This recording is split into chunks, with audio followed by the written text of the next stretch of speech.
Lahir dalam keadaan prematur tentu bukan suatu kondisi yang diinginkan oleh ibu manapun, sebab kelahiran prematur dapat meningkatkan resiko terjadinya komplikasi pada ibu dan bayi setelah lahir. Kelahiran prematur ini terjadi setelah tubuh lebih cepat siap untuk melahirkan, padahal kandungan belum mencapai usia 37 minggu, dan bayi belum siap untuk dikeluarkan dari rahim.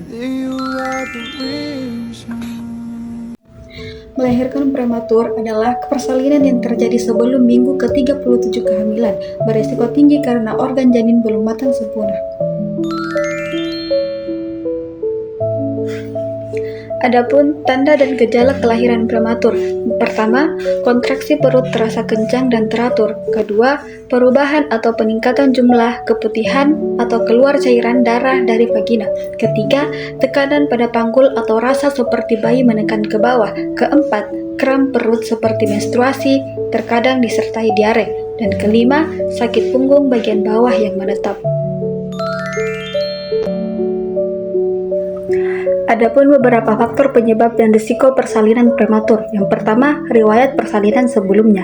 Ibu yang pernah melahirkan prematur memiliki resiko lebih tinggi mengalami hal yang sama pada kehamilan berikutnya. Kemudian, keguguran berulang.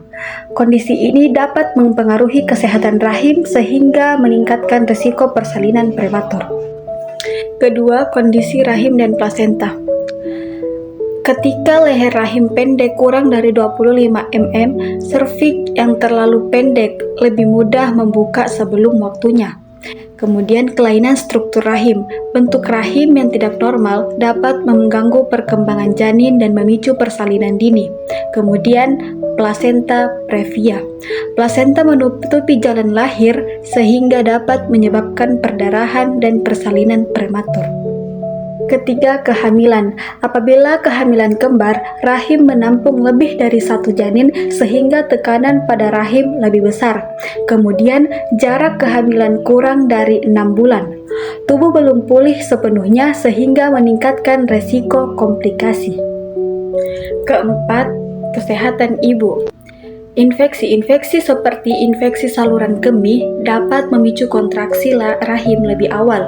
Kemudian darah tinggi. Tekanan darah tinggi dapat mengganggu aliran darah ke plasenta. Kemudian diabetes, kadar gula darah tinggi dapat mempengaruhi kesehatan ibu dan janin. Kelima, gaya hidup. Seperti merokok, minum alkohol, berat badan berkurang, stres tinggi, itu semua dapat mempengaruhi proses persalinan atau bisa menyebabkan persalinan prematur. Adapun komplikasi pada bayi prematur. Bayi prematur berisiko mengalami beberapa gangguan. Yang pertama, gangguan pernapasan. Paru-paru bayi belum berkembang sempurna. Yang kedua, gangguan jantung seperti ductus arteriosus persisten. Yang ketiga, masalah pencernaan. Bayi kesulitan menghisap atau menelan ASI.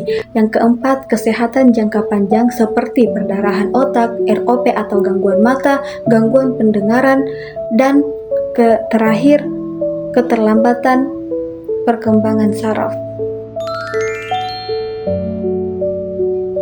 Adapun diagnosis dan penanganan persalinan prematur. Yang pertama, diagnosis seperti pemeriksaan serviks dan USG transvaginal. Yang kedua, penanganan seperti pemberian kortikosteroid untuk mempercepat kematangan paru janin. Kemudian obat tokolitik untuk menunda kontraksi. Kemudian perawatan intensif di NICU setelah lahir. Adapun cara pencegahan persalinan prematur. Yang pertama, melakukan ANC atau antenatal care secara teratur ke dokter. Kedua, mengonsumsi makanan bergizi dan suplemen seperti asam folat dan zat besi. Yang ketiga, berhenti merokok dan menghindari alkohol. Dan yang keempat, mengelola stres dan menjaga jarak kehamilan minimal 18 bulan. Itulah beberapa penjelasan tentang persalinan prematur. Semoga bermanfaat.